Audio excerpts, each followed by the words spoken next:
오늘 8월 3일 사사기 1장 1절부터 10절까지의 말씀입니다. 여호수아가 가나안으로 입성을 하여 전쟁을 치르는 중에 나이가 먹고 110세에 죽었어요. 그러나 아직도 가나안 땅을 다 점령하지 못했고 여전히 전쟁이 있는 상태였던 거죠. 근데 리더십이 없는 거예요. 모세, 여호수아 다음에 이스라엘을 이끌 만한 지도자가 없었어요. 그때 리더들이 자기들끼리 모여서 힘을 합쳐서 이제 이 싸움을 해나가야 되는 겁니다.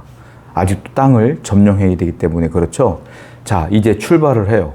근데 첫 출발이 굉장히 좋아요. 자, 볼까요? 1절 말씀에 여호수아가 죽은 후에 이스라엘 자손이 여호와께 여쭈어 이르되 우리 가운데 누가 먼저 올라가서 가나안 족속과 싸우리까? 이게 무슨 말이에요?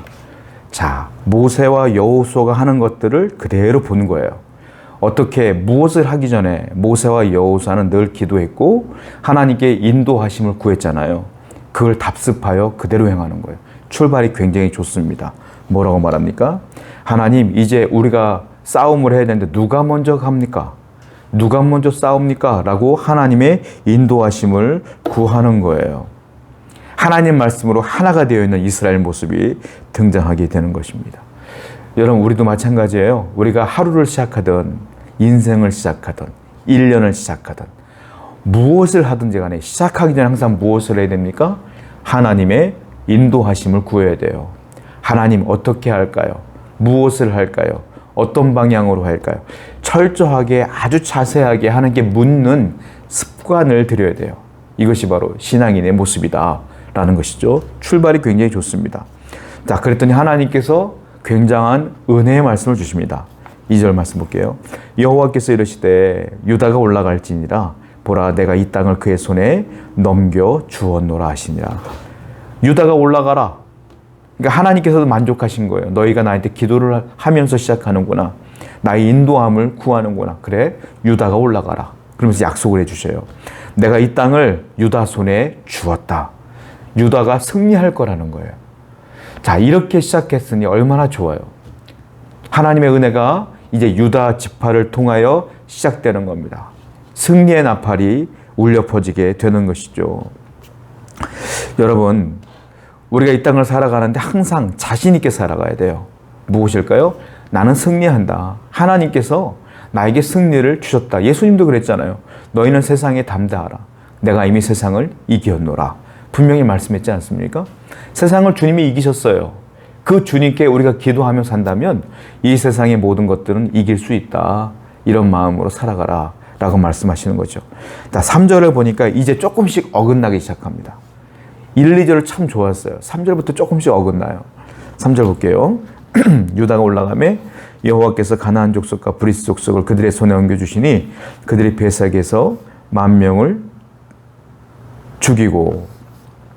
자, 하나님이 약속하신 대로 유다 족속이 올라갔더니 전쟁이 벌어졌어요.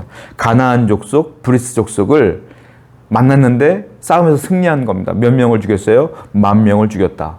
하나님이 승리를 주신 것이죠. 그런데 문제가 있어요. 3절 하반절을 보게 되면 3절을 다시 한번 보면 이런 말이 있어요. 분명히 하나님께서는 유다에게 나가라고 했잖아요. 근데 3절에는 유다가 그의 형제 시므온에게 이르되 내가 제비 뽑아 얻은 땅에 함께 올라가서 가나안 족속과 싸우자. 그러면 나도 네가 제비 뽑아 얻은 땅에 함께 가리라. 시므온과 같이 갔다. 시므온이 누구냐면 유다와 시므온은 같은 어머니 뱃속에서 태어난 진짜 형제예요.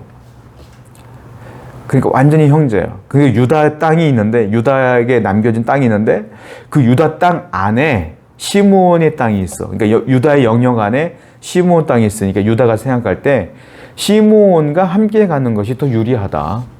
나 혼자 가기보다는 우리 지파보다는 시므온과 같이 가면 싸움도 수월할 것이다 라고 생각을 한 거예요.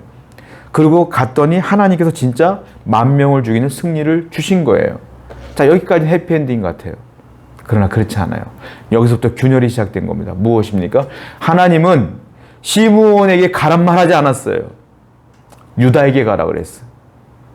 그러나 유다는 불안한 거야. 하나님 말씀만으로. 시므온도 끌어들였어. 그러나 유다가 올라갔기 때문에 하나님이 약속한 게 있기 때문에 승리는 주셨다.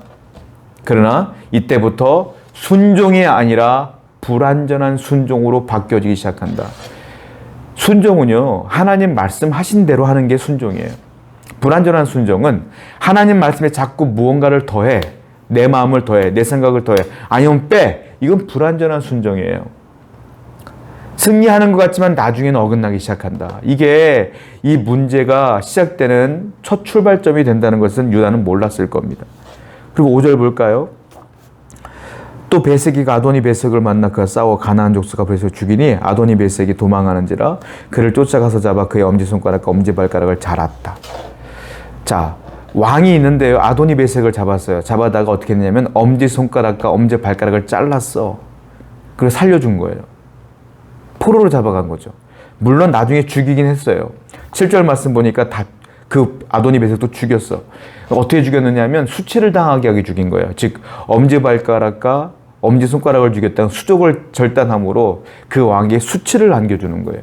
이거는 하나님의 명령이 아니에요. 이건 뭐냐면 그 당시 가나안 사람들이 전쟁을 치룰 때 포로들에게 행했던 관습과 같은 거예요. 그러니까 이 유다 지파는 이 하나님의 명령이 아니라 가나안 풍습을 따라서 그를 포로로 잡아간 거예요. 하나님의 명령은 뭐냐면 그냥 죽여라예요. 죽여라. 근데 그는 가나안 풍습을 따라 갖고 논 거야. 쉽게 말하면. 그리고 승리에 도취한 거야. 하나님 말씀에 자꾸 뭔가를 더하고 빼기 시작하는 거예요. 처음처럼 하나님 명령에 순종하지 않아요. 불완전한 순종으로 나아간다. 이것이 나중에 우리가 알다시피 가나안 족속을 다 점령하지 못합니다. 그 첫 출발점이 여기부터 시작되는 거예요. 하나님의 은혜는, 하나님께 순종은 말씀대로 사는 겁니다. 오늘도 여러분들 말씀대로 사세요. 말씀을 자의적으로 여러분들이 생각나는 대로 유리한 대로 해석하시면 안 돼요. 그거는 불순종이에요. 나중에 큰일 납니다. 명령하신 대로, 말씀하신 대로 그대로 행하시는 여러분 되기를 축원드립니다. 기도합시다. 진짜 순종은 하나님 말씀대로 사는 것입니다. 우리 성도님들 다 말씀대로 살게 하시고 말씀을 내 마음대로 해석하는 우를 범하지 않도록 주님께서 인도하여 주옵소서. 예수님의 이름으로 기도드렸습니다. 아멘.